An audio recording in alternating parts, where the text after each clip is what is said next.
Technology at work.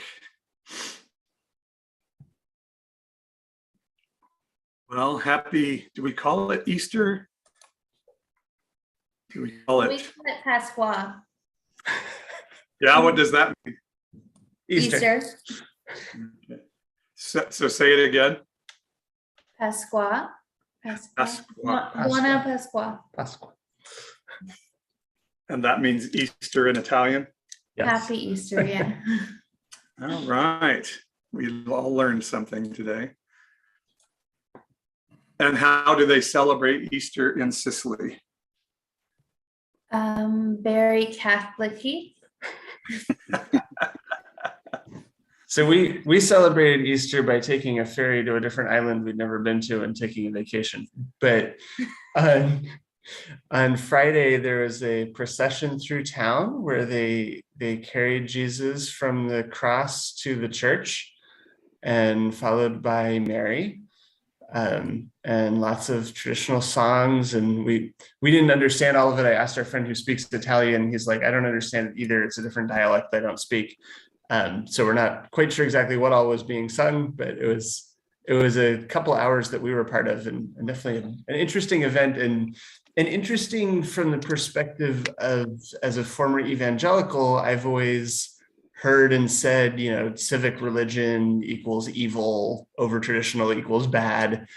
And it was interesting because we had the mayor and the police and all sorts of other folks right along with this procession, right in the procession. And it's very much a blend of religious and civic and tradition, and just bringing the community together in community. Yeah, it was really cool because it went through our little town. Like the older people who couldn't get out of the house, they could still sit in their doorway and participate, which I thought was really neat. In the evangelical circles, when you have an Easter egg hunt, those people usually either aren't participating or they have to be wheeled out to the middle of the field for the Easter egg hunt or whatever your church decides to do. But it was kind of cool because it was brought to them. So it was really neat. I kind of used to joke with my staff internally as head pastor of a church that we should call it Happy Marketing Sunday, because it's the day when we market our church above all others. And I won't say from who, we received some Easter baskets with invitations to their church. And they were just really cute Easter baskets, and come do the Easter egg hunt with us. And I thought, Happy Marketing Sunday. It's the day when we market Christ and our building to the world. So Kleinhammers, I see your hands up in the Zoom. Hey, good morning, you guys. Hey, I just personally, this is me, I've never really liked traditions, except for Thanksgiving and Easter. All the other holidays and practices, they just fly by me. And then I'd realize, wait a minute, today's Easter? That's just kind of, I don't know how long I've been like that. But it's just the older I've gotten, the more I've cared less about it. And I've asked myself, is that me? Should I be that way? Or is there just something about it that I'm not appreciating? And so I was thinking about it this weekend, and I'm wondering if I continue the road that I'm on, which is just kind of learning about myself, trying to understand myself, trying to figure out, what makes me feel a certain way, what, why am I here, and what do I bring that's of value to this earth and to the people I love? All of that stuff under the guise of self-discovery. Maybe I'm looking at it the wrong way. If I were to approach a tradition, more knowledgeable about myself, then I can pull value out of it, which I think every tradition has certain value, pull value out of it, not be discouraged by the stuff I don't like, and still contribute to a part of the community that I think is uplifting other people. And then the other stuff I just leave behind and not feel guilty if I don't fully participate in stuff that I may or may not believe in. So I'm thinking that that's how I'm going to try to approach traditions from now on, because the fact is that they're important to people and they're important to cultures. So I don't think that my practice of either ignoring or dismissing them may be the best thing. I think that's beautifully said. And I always, in Christian circles, you always hear, oh, Christmas has become so commercialized. And that was a big angst thing in the church. And I used to say, well, that commercialization means Mariah Carey is singing about a thrill of hope in a weary world rejoicing in every mall in America. So we ought to be like thrilled about that. And I love how you put that, Brian, that these traditions, like sometimes they are what raise us up as human beings together in community. And so I love that. And by the way, Easter in and of itself is a pagan term. Most Easter symbolism that we have are bunnies, are eggs. By the way, bunnies do not lay eggs, just in case anybody's wondering. It's important to teach our kids that on Easter.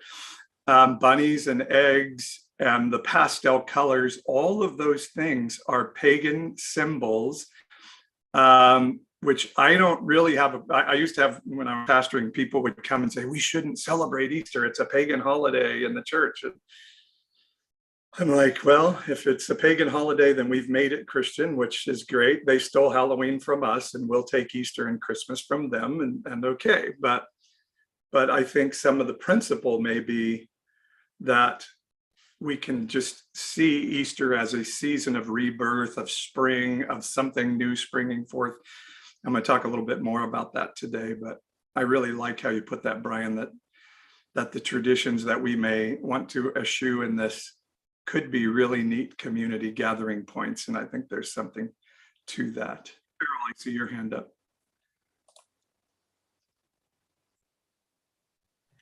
Carol? Yeah, I'm here. Hey, I love what Brian said. That whole thing about really looking at traditions. Today is one of those weird days for me.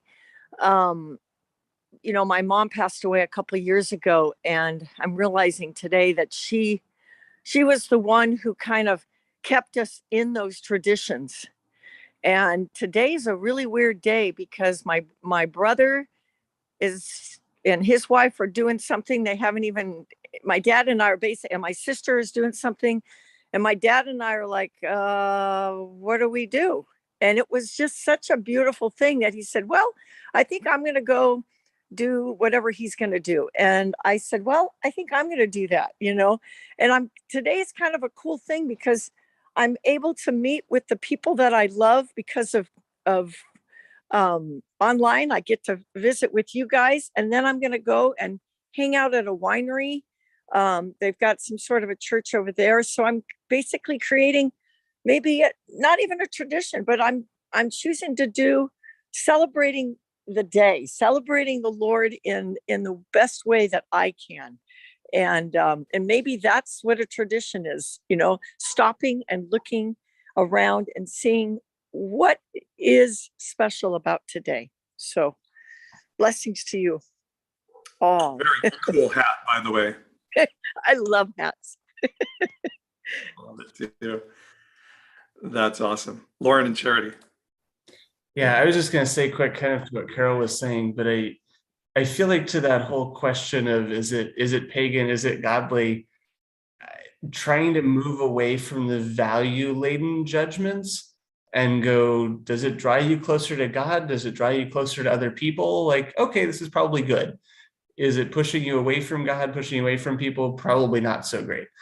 Like I say, our morning was spent driving out here and then standing by the ocean, jumping between rocks and trying to not get soaking wet. And, is that a Christian thing to do? Well, not explicitly, but I'm surrounded by God and beauty and nature and my family. And so, yeah, I think so. I think that's a reasonable way to celebrate Easter.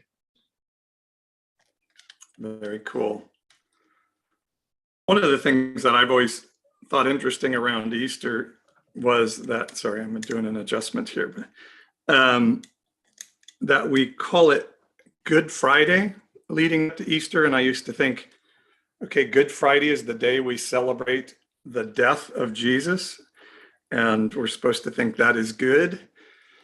And that was always a little bit of a dichotomy for me. Sorry, something's wrong with my stand here for my other camera. And so talk amongst yourselves as I try to fix this on the fly.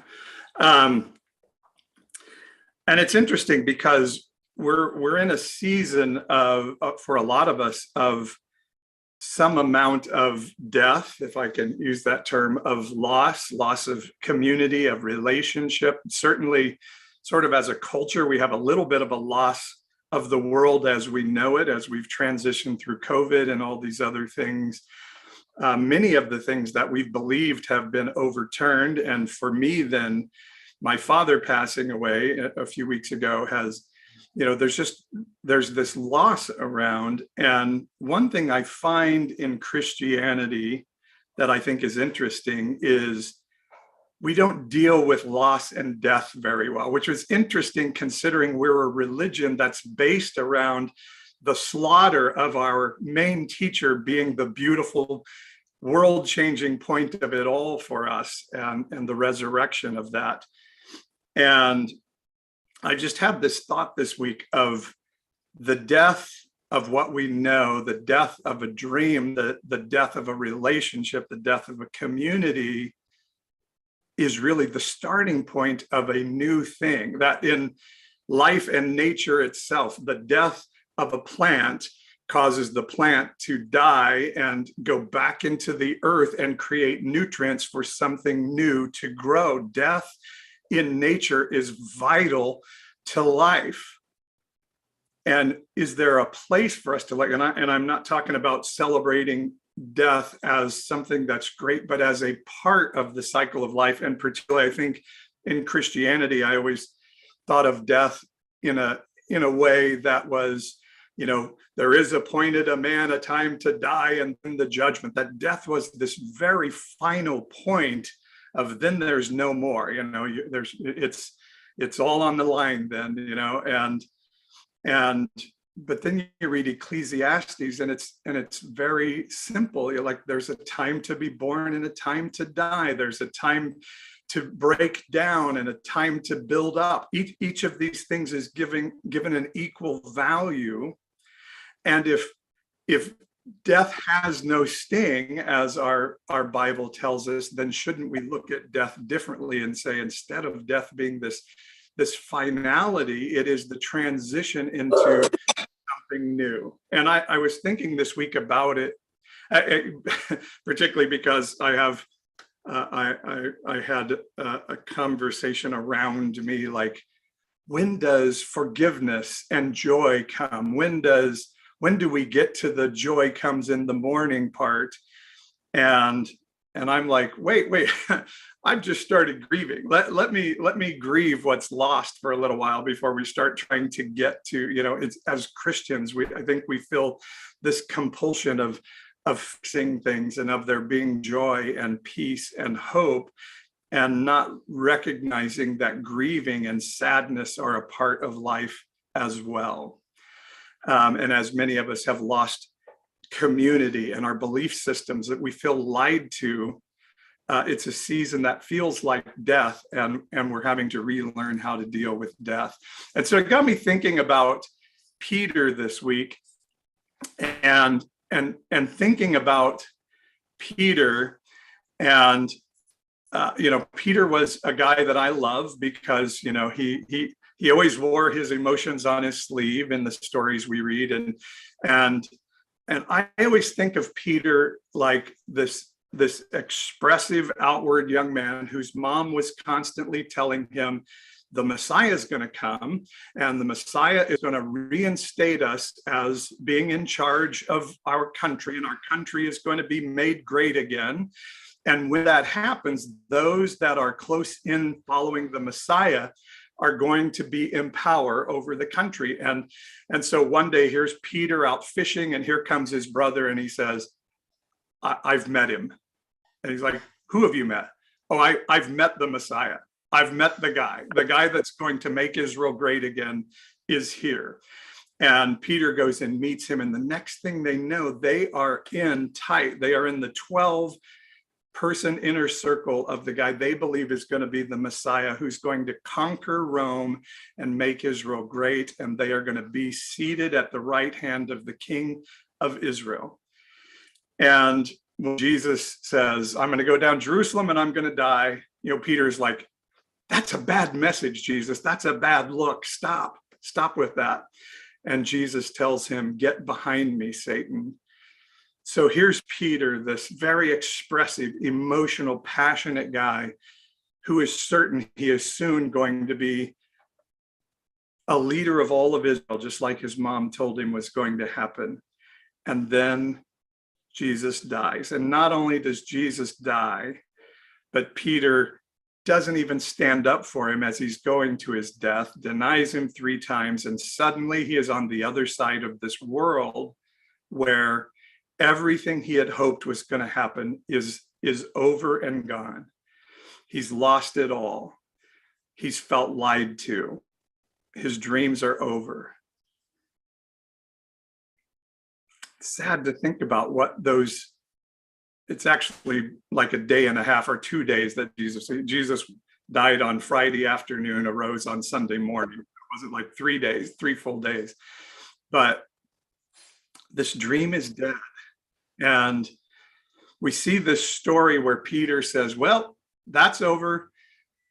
I'm going to go back to fishing because I've got to earn a living. And so he and 6 other disciples go back to fishing. And we see it in John chapter 21, where they're fishing. They catch nothing. They fish all night, catch nothing. Then all of a sudden, some guy on the beach says, hey, why don't you throw your net out on the other side? And they catch 153 fish. And all of a sudden, John leans over to Peter and says, hey, that's Jesus on the beach. That's the Lord. And Peter, being who Peter is, throws on his outer garment, jumps in the water, and goes and runs to him. And we have this story of like, okay, the dream is dead, but maybe something new can come. And in that restoration, I just want to read a little passage of this chapter of John 21, of this, then, the restoration of the dream of Peter. And we see this conversation between Jesus and Peter. And it says, when they had finished breakfast, Jesus said to Simon Peter, Simon, son of John, do you love me more than these do? And Peter replied, yes, Lord, you know I love you. Jesus told him, feed my lambs. And Jesus said a second time, Simon, son of John, do you love me? And he replied, yes, Lord, you know I love you. Jesus told him, shepherd my sheep. And Jesus said a third time, Simon, son of John, do you love me? Peter was distressed that Jesus had asked him a third time, do you love me? And said, Lord, you know everything. You know I love you. And Jesus replied, feed my sheep. And I've heard a lot of alliteration from this story in sermons that Jesus asked him 3 times because he denied him 3 times and all those things. And I think those are prevalent in the story. And also the fact that the first 2 times Jesus asked him, Peter, do you agape me? Agape being sort of this universal, all humans love all humans kind of a thing. And he would say, and the fact that he called him his full traditional name, Simon, son of John, do you agape me? And then Peter would answer, yes, I phileo you. Phileo being a brotherly love. Yes, Jesus, I tenderly love you. And Jesus is saying, do you generally love me? And Peter saying, yes, I love you like a brother. And then the third time it's written that Jesus said, do you phileo me? And Peter saying, of course I do. You know I do, that I phileo you, and all of these things. But what I really see in this is Jesus saying to Peter, your dream died because your dream wasn't necessarily where you were going. You had a dream out of what you had been taught and known, but through this death, you're going to see something new spring up that's on the other side. And Jesus then gives him sort of this new calling: feed my sheep, take care of my lambs. And the way those terms are crafted, it's him saying, it's Jesus saying to Peter, accept this office that I'm giving you, accept this position. You've been learning under my teaching. Now I call you to step into the role that I've called you to step into as your teacher, as your rabbi. Would not have been exactly the term Jesus would have used, but that would be our understanding. As your rabbi, I'm calling you into this new place and this new role. And Peter understood, yeah, my dream died, but there's a new thing on the other side. And so my encouragement to you today is, don't be afraid to lean in to the death of the moment, that maybe what we thought we had in a church community or in a Christian belief system or something like that was really important to us. And we've all had to face the pain and the grieving of the death of that, and some anger, we were lied to, and all of that is a natural part of life. And the encouragement is that through that death, I believe something new is springing forth. I refuse to define what that new is, and I refuse to define for you what that new is. But I do believe that sometimes our mindset needs to die, our belief needs to die, our way we've been taught needs to die for us to be able to see something new on the other side. And Jesus said the people in the belief system of the first century, he said, they're not going to have eyes to see and ears to hear or hearts to understand what's happening in the season. And I really do believe we see that in Western Christianity, and particularly evangelicalism of today, that we've lost eyes to see and ears to hear where the Spirit of heaven is going. But to those of us who have experienced the death of that old belief system, have leaned into that pain, grieved it, and are processing it through, we're going to be able to see something new that's happening on the other side of that. So I would love to hear what you guys hear in what I'm saying there, how you've experienced this, what this means, and what it sounds to you like if I say, I encourage you not to jump in too quickly to the other side of this thing without first processing through the grief of the pain, because often I believe trying to get too quickly through the grief to the joy causes us to settle for something less than what we're supposed to find through the healing process. And that's part of what I think is danger of the joy comes in the morning, let's get to the other side of the pain and let's get quickly to forgiveness. I think first you have to go, ouch, I hurt. Ouch, I'm angry. Ouch, I've been lied to. And then find that space where it's like, yes, you can stay there for too long and fall into bitterness. So we do have to be cautious with one another of like, hey, are you falling into sort of a bitter space that you can't get out of? But not jump too quickly to, hey, let's fix it on the other side of this, because we're really uncomfortable with death and pain and strain. So I'd love to hear what you guys think about that, how you're experiencing that. And I see Dan raised his hand first in the Zoom room. So Dan, what are your thoughts today? Yeah, so I think that one of the faults in church history has been we've decided and we've created kingdoms out of passages in scripture, and we've defined for God what he meant by things rather than waiting on him to reveal that. And I think when I look back on my life, some of the darkest and hardest and most difficult and terrible things were these incredible moments where God used those moments to speak, to reach into, to raise up, to take me out of poor thinking, poor ideas. And I think you're right. I think, Ecclesiastes has always been one of my favorite books because it's, there's a time for everything. There's a time to sit in anger. There's a time to let that go. There's a time for life, for death, for all of these things. And I'm a huge fan of the part where it says there's nothing new under the sun, right? So we hear so often how awful these days are and how terrible the things are. And I think God's sitting there going, you guys just really don't get it. You're not seeing it. And I think that I referenced this the other day when I was in the chat for Evangelicalish, there's a beautiful song from Charlie Peacock that talks about grief, and it talks about don't speak, don't say a word, just there's nothing you can do, there's nothing you can say, just sit with me. And let's just sit in this place of grief together, and to know that Jesus experienced grief. We saw him experience the panoply of human emotion, and but the church has always told us that we can't do that, and that we can't sit in grief, that we can't sit and question. And I think that God is delighted by our questions. He's delighted when we are actually engaging in honesty and vulnerability. And I love your vulnerability, Paul, as you've been talking about the issues with your dad and so forth. And as others have shared, today's been a weird day for me also. I woke up this morning and I'm like, I should have prepared, like I should have done something, like I'm dishonoring God because I'm not celebrating Easter the way that I'm supposed to. Last thought, and I'll shut up. I also think it's very interesting what we like to pick and choose as what is pagan and what is not. And we like to decide, well, that issue I don't like or believe in, so therefore I'm against that and against you if you like that. But I'm going to keep my incredibly pagan Christmas tree up and I'm going to decorate it. And you can't tell me that that's not honoring Jesus. Love that. Thanks, Dan. Bob.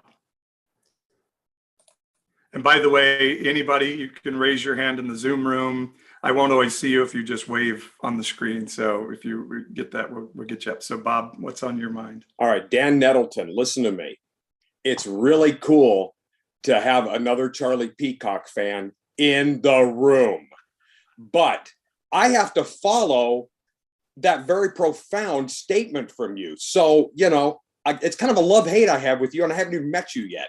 But Charlie Peacock, yay.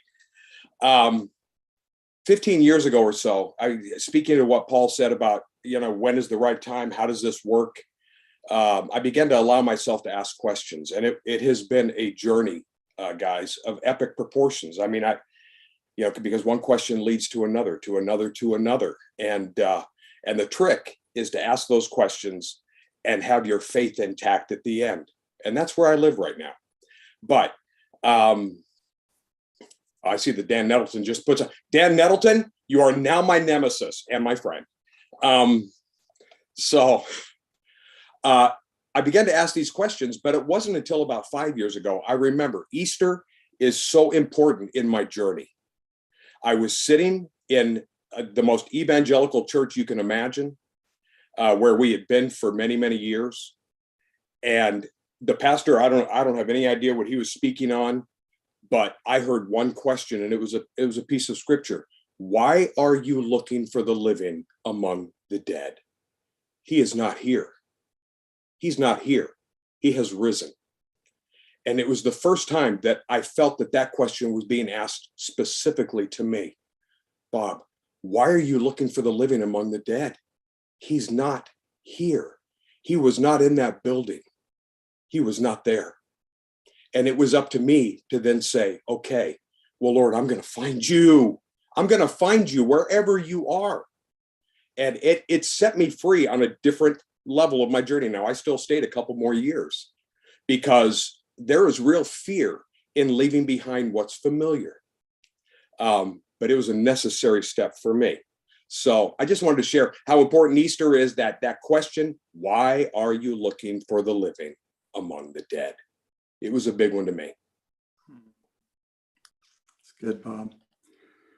It's interesting to me, like feeling that the theology I had been taught growing up didn't fit anymore. Losing a theology like biblical inerrancy made me feel unmoored, and like the ground was shifting under my feet a little bit, and it's very uncomfortable.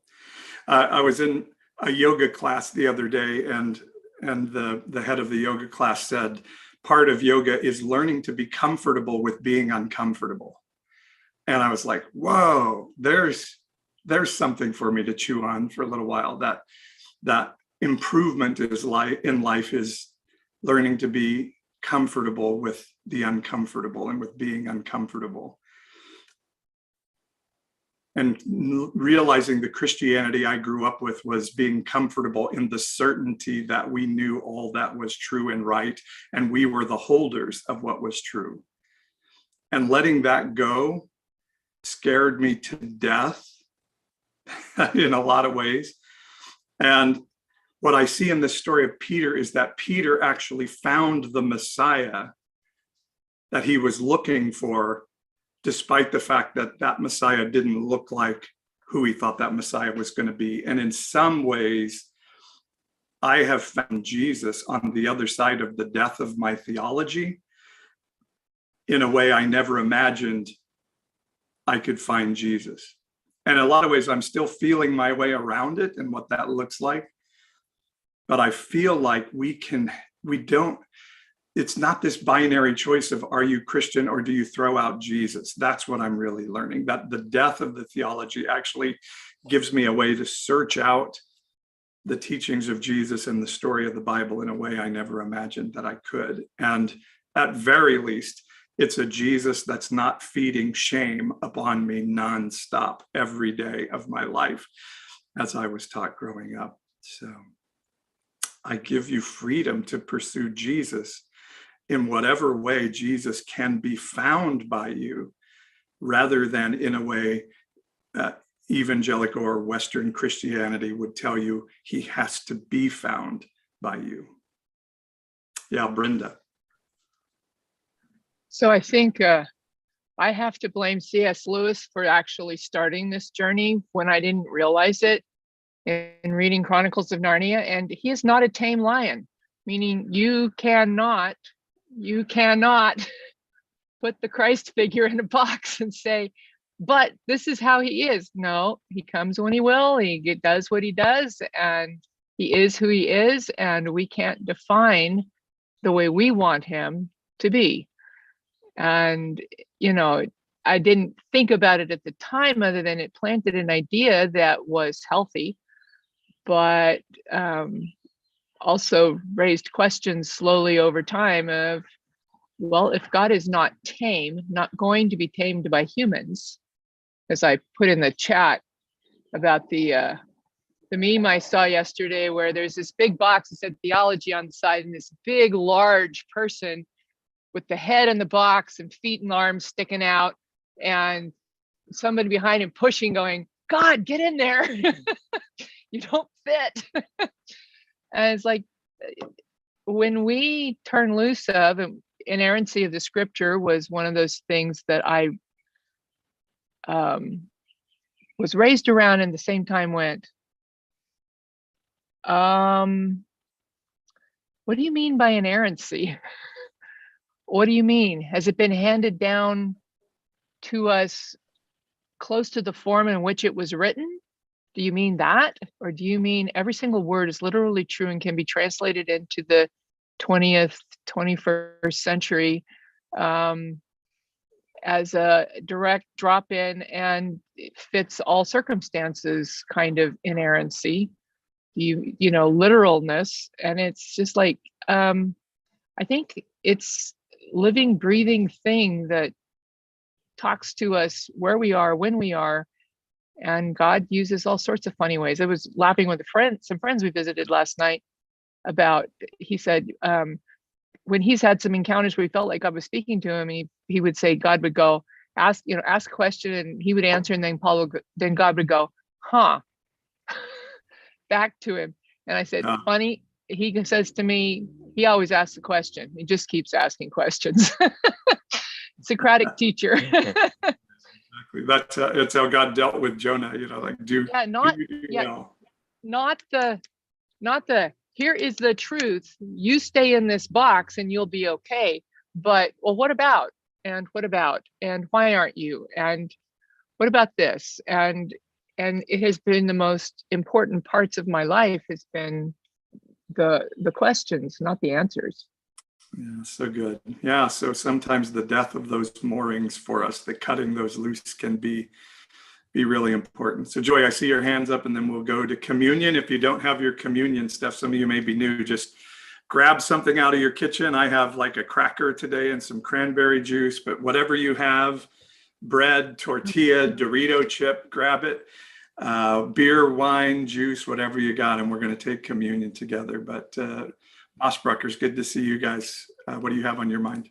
Oh yeah. I thanks for sharing, Dan. And that can you get that timer? Thank you.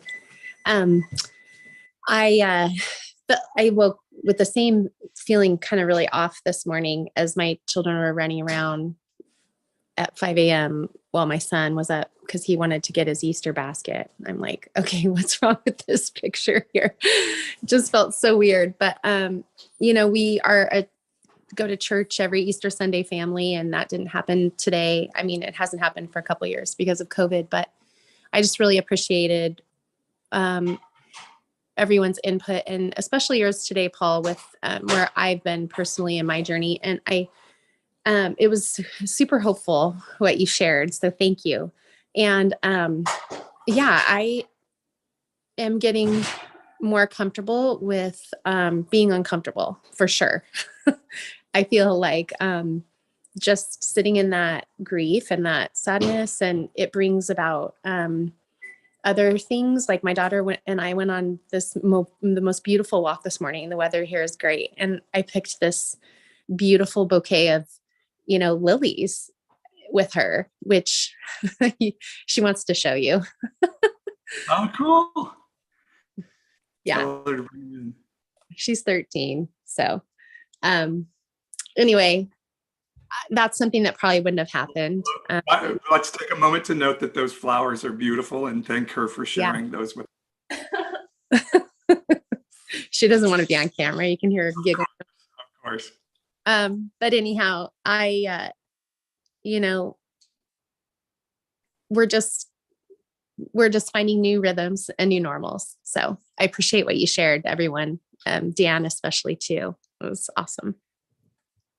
Yeah. And a lot of comments on social media of people who today are having this shared experience of, I'm not in a church building today. My kids aren't having a church Easter egg hunt today. It's a new day. And so I just encourage us to be okay with that discomfort. And I just want to play a video to encourage us as we go to our communion time. Maya Angelou is one of my superheroes in this season. And so I want to share her video. If you may have heard this before, but it's called Love Liberates, just as an encouragement to us on this Easter Sunday. I am grateful to have been loved and to be loved now and to be able to love, because that liberates. Love liberates. It doesn't just hold. That's ego. Love liberates. When my son was born, I was 17. My mother had a huge house, 14-room house. At 17, I went to her and said, I'm leaving. She asked me, you're leaving my house? And she had live-in help. I said, yes. I found a job, and I've got a room with cooking privileges down the hall, and the landlady will be the babysitter. She asked me, you're leaving my house? I said, yes, ma'am. And you're taking the baby? I said, yes. She said, all right, remember this. When you step over my door sill, you've been raised. You know the difference between right and wrong. Do right. Don't let anybody raise you and make you change. And remember this, you can always come home. I went home every time life slammed me down and made me call it uncle. I went home with my baby. My mother never once acted as I told you so. She said, oh, baby's home. Oh, my darling, Mama's gonna cook you something. Mother's gonna make this for you. Love. She liberated me to life. She continued to do that. my son may have been 5 years old. My mother would pick him up all the time and feed him. And I went to her once a month, and she would cook for me. So one day I went to her house, and she'd cooked red rice, which I loved. After we finished eating, we walked down the hill, and she started across the street. She said, "Wait a minute, baby." I was 22 years old. "Wait a minute, baby. You know, I think you're the greatest woman I've ever met." She said, "Mary McLeod Bethune, Eleanor Roosevelt, and my mother, you're in that category." Then she said, "Give me a kiss." I gave her a kiss, and I got onto the streetcar. I can remember the way the sun fell on the slats of the wooden seats. I sat there and I thought about her. I thought, suppose she's right. She's intelligent. And she says she's too mean to lie. So suppose I am going to be somebody. She released me. She freed me to say I may have something in me that would be of value. Maybe not just to me. You see? That's love.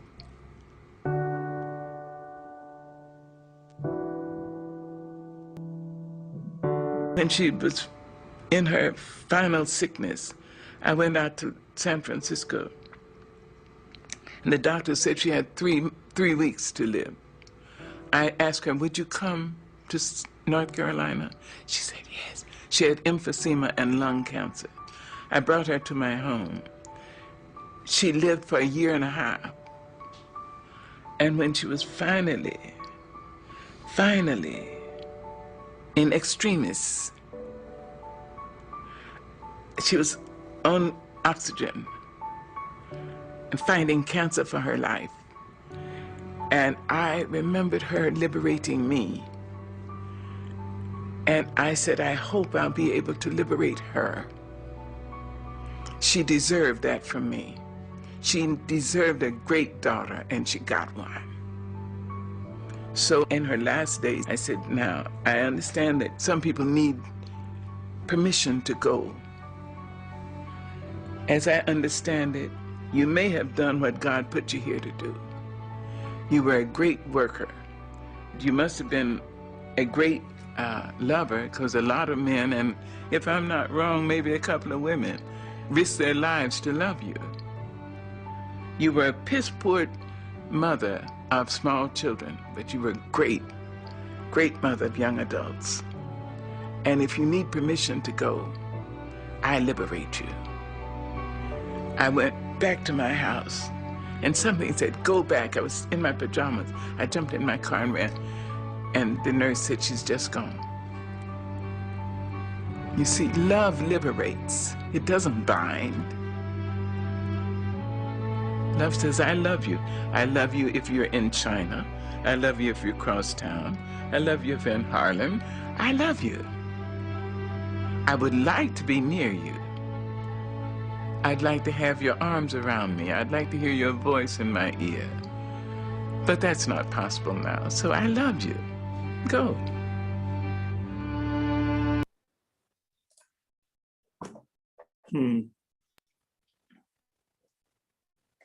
It's religion says you have to agree with me, and we have to be together. We have to be in a building on Easter Sunday morning to honor Jesus. Love says, I'm going to love you no matter what, no matter where, no matter if we're far apart or we're together. So I hope we can feel liberated, even in some death and time of loss around us, liberated into something that is free and meaningful. So let's take our communion together, knowing that it's a week when we celebrate death and we celebrate new beginnings. We celebrate the idea of life on the other side of death. We celebrate springtime, even though it may not have been this season when Jesus died. It's still fascinating to me that we celebrated in the spring. That what you lost will have something good on the other side at the proper time. It says in Galatians 6:9, let us not grow weary in doing good, for in a proper time we will reap a harvest if we don't give up. And it's in the proper time, not in anybody else's time, and the appropriate time for you. And I bless you in this season of transition. I mean, instead of calling it death, let's just call it transition from something old to something new, from something comfortable to something transformative, from something we've known to something that draws us to our better selves. As we take our communion together. And I just thought, for me, I like to burn incense when I go to a sacred moment. So I'm just going to start my incense. So you may see smoke coming across my screen, but the incense is just something for me. I've learned that just tells my physiology that we're going into a sacred space at this moment. So I invite you into this sacred space right now. Whatever it takes for you to get comfortable, to feel yourself sitting in your chair, your weight supported by the chair, so you don't have to worry about sitting up, your life supported by just the knowledge of something new and exciting coming. So you don't have to have anxiety in this moment about what's ahead, but that you can sit in the sacred moment with the people on the screen and say, I get to share this space completely safe at this moment. I can be grateful for this transition time.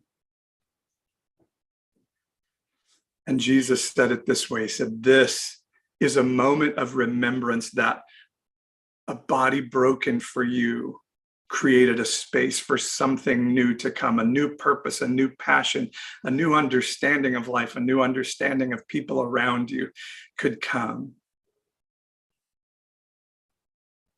And he says, aren't you excited about it? Don't you love it? Don't you agape it? And we can say, oh, I phileo it. I so passionately and tenderly love it.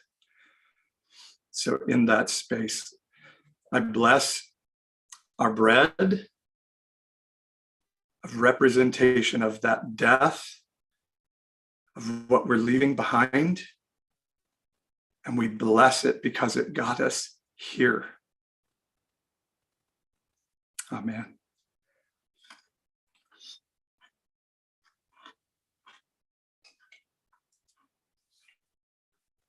In Isaiah 43, I quote often, it says, I'm doing a new thing. It springs up in the desert. Do you not perceive it?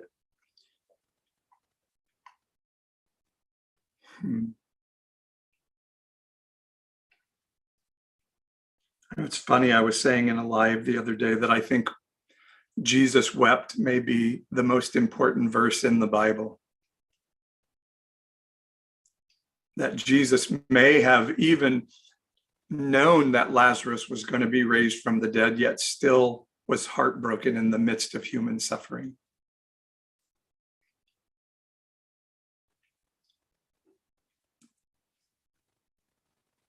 Yet knowing there's life on the other side of that process.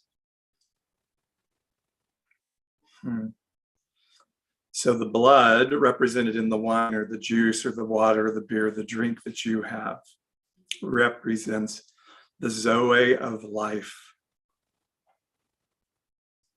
New life springing up, as Brenda put in the chat, in dry and hard places. And I bless you that you will reap a harvest in the proper time. And that can spur us to not give up. So I bless this implement as we drink together today. Amen.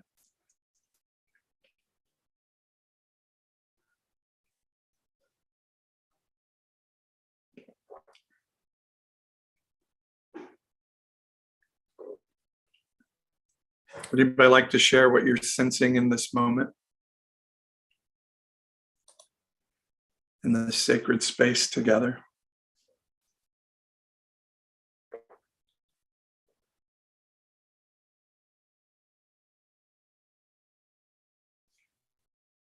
Yeah, Dan.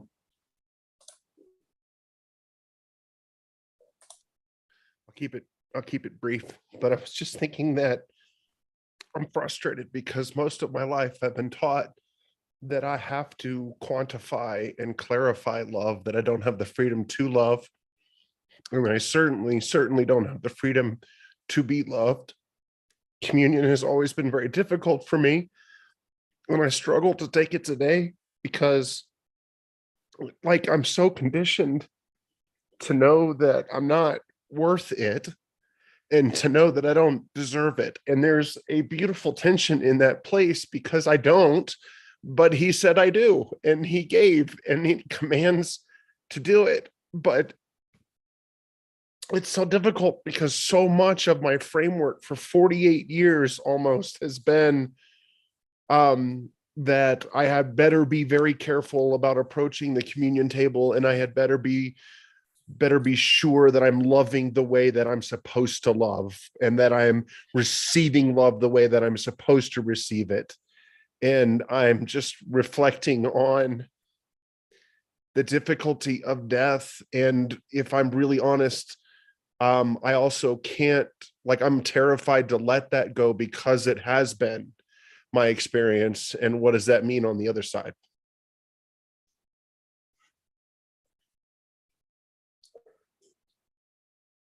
Unconditional love feels like too good to be true, right? I really appreciate you sharing that, Dan. And that just brings tears to my eyes to hear that, just hear your heart. I just want to tell you, I believe that theology we've been taught is, excuse my language, total effing bullshit. It is nothing of the God of the Bible. It is nothing of the Spirit of heaven. Oh, I can pull passages out of the Bible and make a case for it, but it's a completely man-made belief system.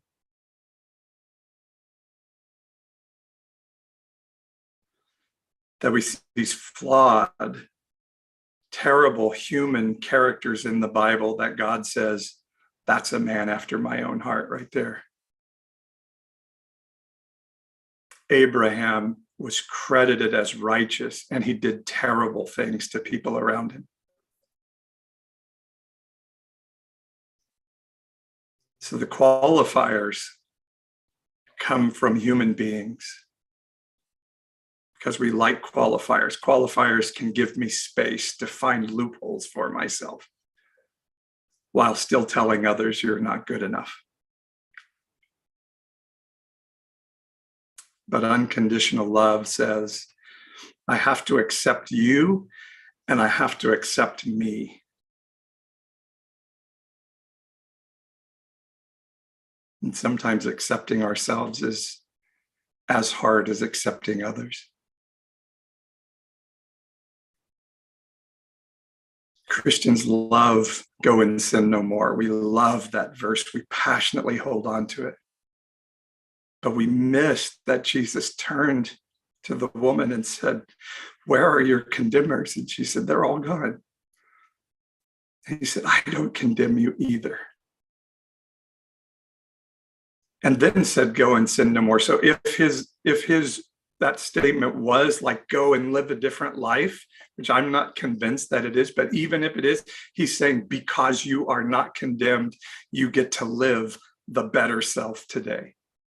Your condemners are gone, and the one person here who has the right to condemn you refuses to do so. And I think Jesus would say the same to us today. So if we want to hear go and sin no more about ourselves, we first have to hear you are not condemned.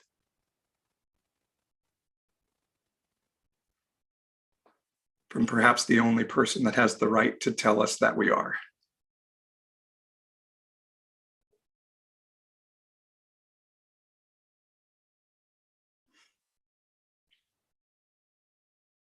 Jesus was offended by the bondage of religion.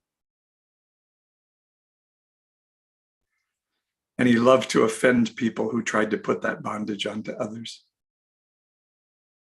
So I just declare all of us on this screen today not condemned.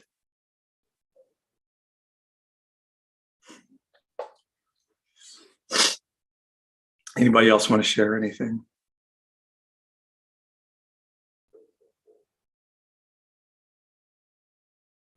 By the way, I declare condemned anybody who tries to put that condemnation on you. So, oh my gosh. Yeah, Brenda.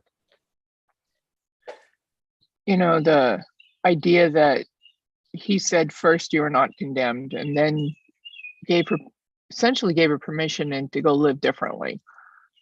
Out of that sense of non-condemnation, I know as a teacher, I've seen it over and over again that the best way to get a student to change is to express confidence and love and caring and valuing.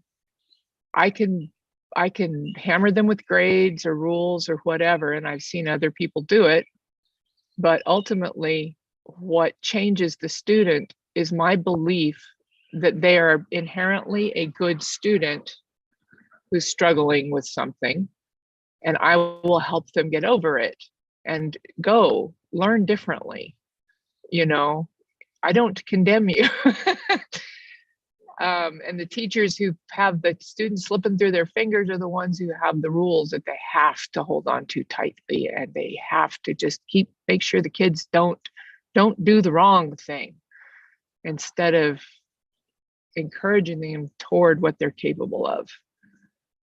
Anyway, It's beautiful. my response to that. Very cool. Well, I'm honored to have spent this Easter Sunday with all of you.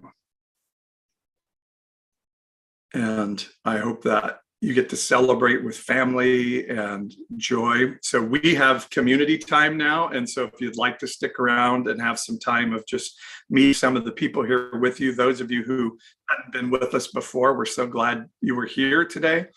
And we do this every Sunday morning. We have worship and music time at 9:30 Pacific. And then 10 o'clock, we join together and have our discussion time and such, and communion. So we would love to see you whenever it fits into your life to be here with us. And now we go into what we call community time, and Lauren and Charity will put us into community breakout rooms, and we'll have a chance just to get to know one another. So hopefully if you can stick around and meet some of the folks you've been on the screen with, that'd be great. So thank you guys, bless you. Perfect. I will open up rooms, and have a great week, everyone.